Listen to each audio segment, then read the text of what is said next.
ಓಂ ಶ್ರೀ ಗುರುಭ್ಯೋ ನಮಃ. ಚಿನ್ಮಯಂ ವ್ಯಾಪಿತಂ ಸರ್ವಂ ಆಕಾಶಂ ಜಗದೀಶ್ವರಂ ಅಸಿತ್ವಂ ದರ್ಶಿತಂ ಯೇನ ತಸ್ಮೈ ಶ್ರೀ ಗುರವೇ ನಮಃ. ಶ್ರೀ ಭಗವಾನುವಾಚ ಯಂ ಹೀನ ವ್ಯಥಯಂತೆ ತೇ ಪುರುಷಂ ಪುರುಷರ್ಷಭ ಸಮದುಃಖ ಸುಖಂ ಧೀರಂ ಸೋ ಅಮೃತತ್ವಾಯ ಕಲ್ಪತೆ.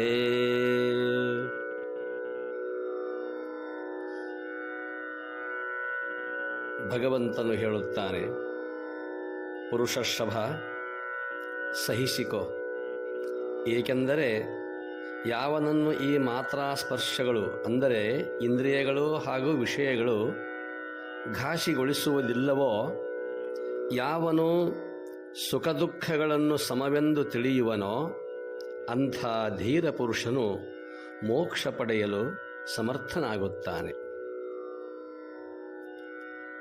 ಪುಣ್ಯಪುರುಷರೇ, ಅರ್ಜುನನು ಪ್ರಶ್ನೆಯನ್ನು ಮಾಡಿದ್ದಾನೆ. ಈ ಇಂದ್ರಿಯಗಳು ಹಾಗೂ ವಿಷಯಗಳನ್ನು ಸಮೂಲವಾಗ್ರವಾಗಿ ಅವುಗಳನ್ನು ಕಿತ್ತು ಹಾಕಬೇಕು, ಅವುಗಳ ಅವಶ್ಯಕತೆ ಇಲ್ಲ. ಈ ವಿಷಯಗಳಿಗೆ ಹಾಗೂ ಇಂದ್ರಿಯಗಳ ಹುಚ್ಚು ಹವ್ಯಾಸಕ್ಕೆ ಕೈ ಹಾಕುವುದಕ್ಕಿಂತ ಅವುಗಳನ್ನೇ ಸಮೂಲವಾಗಿ ಕಿತ್ತೆಸೆದರೆ ನಿಶ್ಚಿಂತವಾಗುತ್ತದೆಯಲ್ಲ ಎಂದು ಅರ್ಜುನ ಕೇಳುತ್ತಾನೆ. ಅದಕ್ಕೆ ಭಗವಂತನ ಉತ್ತರ ಹೀಗಿದೆ: ಭಾರತ,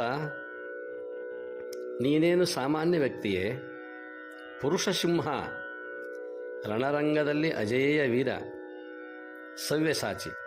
ಆದರೇನು, ಜೀವನವೆಂಬ ಯುದ್ಧ ಭೂಮಿಯಲ್ಲಿ ನೀನೊಬ್ಬ ಹೇಡಿ. ಕಾಮಕಾರ್ಪಣ್ಯ, ಮೋಹಮೌಢ್ಯತೆ, ದೀನತೆ, ಹೀನತೆ, ಆಸೆ, ಅಜ್ಞಾನಗಳೆಂಬ ಜನ್ಮಜಾತ ವೈರಿಗಳಿಂದ ಪರಾಜಿತನಾಗಿರುವೆ. ವಿಷಯಾಭಿಲಾಷೆ, ಸ್ವಜನ ಆಸಕ್ತಿ, ಜಾತಿ ವರ್ಣಾಶ್ರಮಾದಿ ಅಭಿಮಾನ ನಿನ್ನನ್ನು ಕಂಗೆಡಿಸಿವೆ. ಎಂತಲೇ ನಿನ್ನ ಕಣ್ಣಲ್ಲಿ ಈಗ ನೀರು ಸುರಿಯುತ್ತಿವೆ. ನೀನೀಗ ಸಿಡಿದಿದ್ದು ನಿಲ್ಲಲೇಬೇಕು. ನಿನ್ನ ಅಂತಸ್ಥ ಸಾಮರ್ಥ್ಯವನ್ನೆಲ್ಲ ಒಟ್ಟುಗೂಡಿಸು.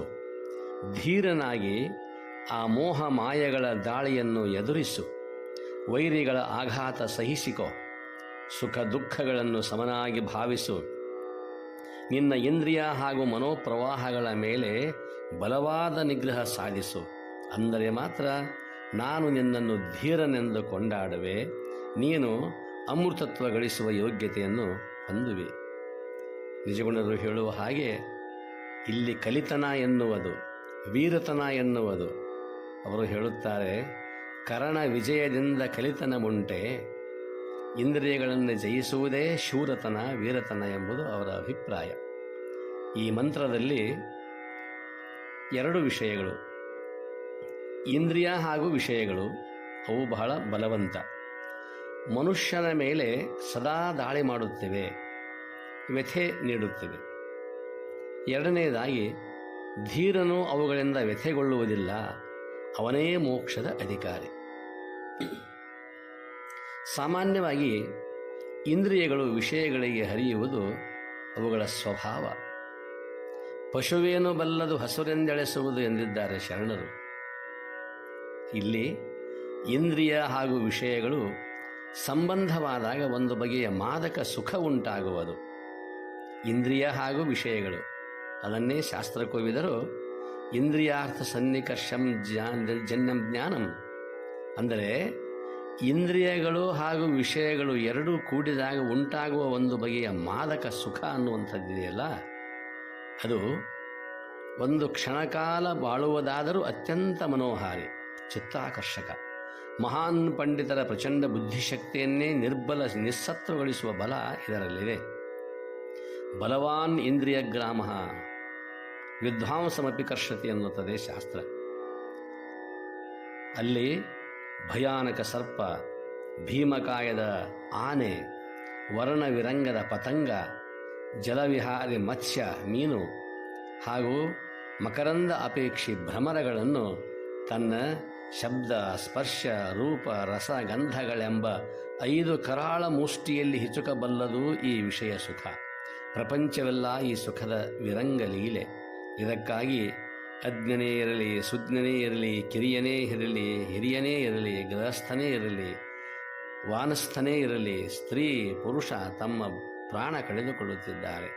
ಜಗತ್ತಿನ ಕೋಟಿ ಕೋಟಿ ಜನಾಂಗ ಈ ಮಾತ್ರ ಸ್ಪರ್ಶಗಳ ಇಂದ್ರಿಯ ಸುಖಗಳ ಹಿಡಿತಕ್ಕೆ ಸಿಕ್ಕು ತಳವರಿಸುತ್ತಿದೆ. ಅದಕ್ಕೆಂದಲೇ ಅಕ್ಕ ಮಹಾದೇವಿ ಬಿಟ್ಟೆನೆಂದರೆ ಬಿಡದಿ ಮಾಯಿ ಎಂದಿದ್ದಾಳೆ. ಮುದ್ದುರಾಮ ಹೇಳುತ್ತಾನೆ, ಅಂಟಿಕೊಂಡರೆ ಜಾಸ್ತಿ ಬಿಡಿಸಿಕೊಳ್ಳುವುದು ಕಷ್ಟ, ಅಂಟಿಕೊಂಡರೆ ಜಾಸ್ತಿ ಬಿಡಿಸಿಕೊಳ್ಳುವುದು ಕಷ್ಟ, ದೀಪದೆಡೆ ಚಿಟ್ಟೆ ತಾ ಮರಳಿಸುವಂತೆ, ದೀಪದೆಡೆ ಚಿಟ್ಟೆ ತಾ ಮರಳಿಸುಳಿವಂತೆ, ವ್ಯಾಮೋಹ ಸುಡು ಬೆಂಕಿ, ವ್ಯಾಮೋಹ ಸುಡು ಬೆಂಕಿ ಸುಡದೆ ಬಿಡದದು ಸುಖವ, ಇದ್ದು ನೀ ಇರು ದೂರ ಮುದ್ದು ರಾಮ, ಇದ್ದು ನೀ ಇರು ದೂರ ಮುದ್ದು ರಾಮ.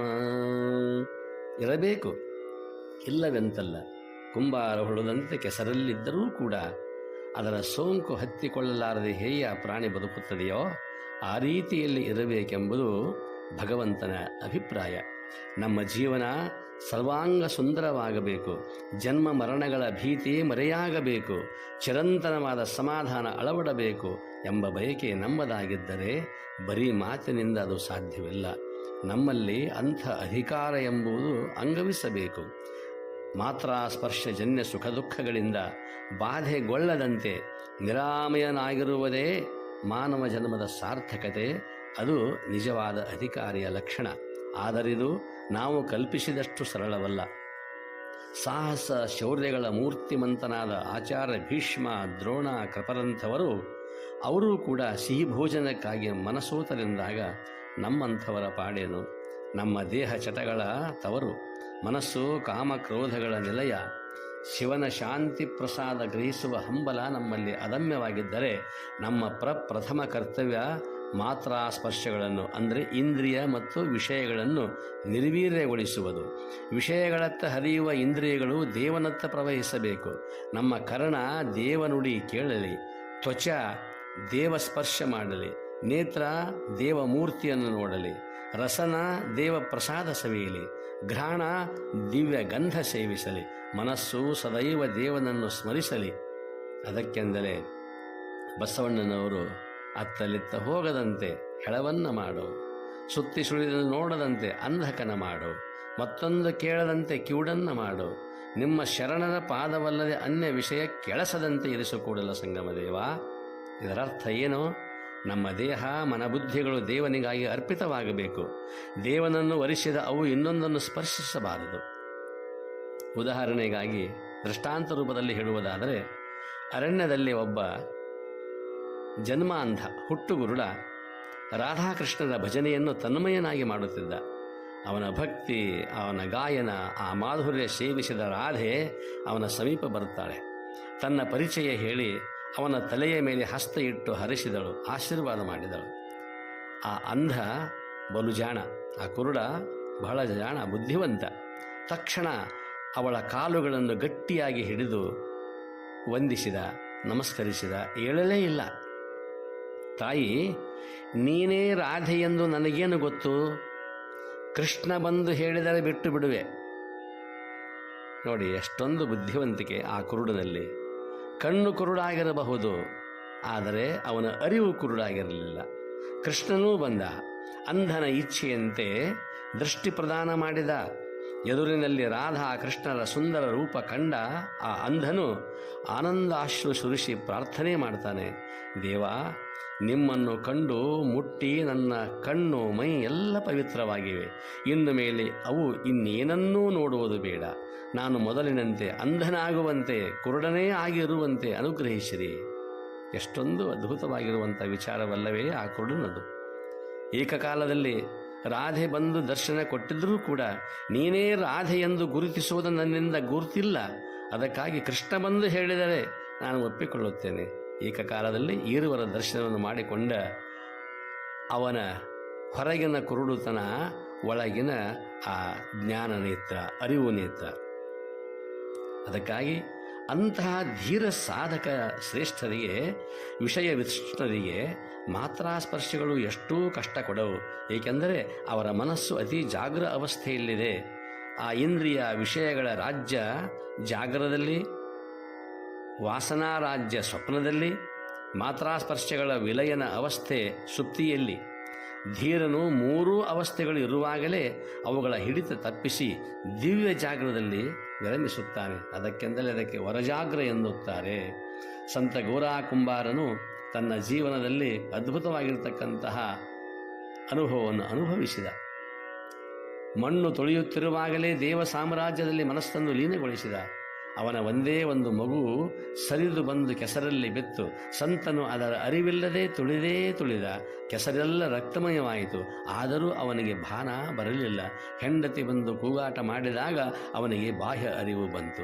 ಇದು ಅಂತರಂಗದ ಅರಿವು. ಇದು ನಿಜವಾಗಿರುವ ಇಂದ್ರಿಯ ಮತ್ತು ವಿಷಯಗಳನ್ನು ಅರ್ಥ ಮಾಡಿಕೊಂಡು ಅವುಗಳನ್ನು ಈ ರೀತಿಯಾಗಿ ಬಳಕೆ ಮಾಡಿಕೊಂಡವರು ಸಂತರು, ಶರಣರು, ಜ್ಞಾನಿಗಳು.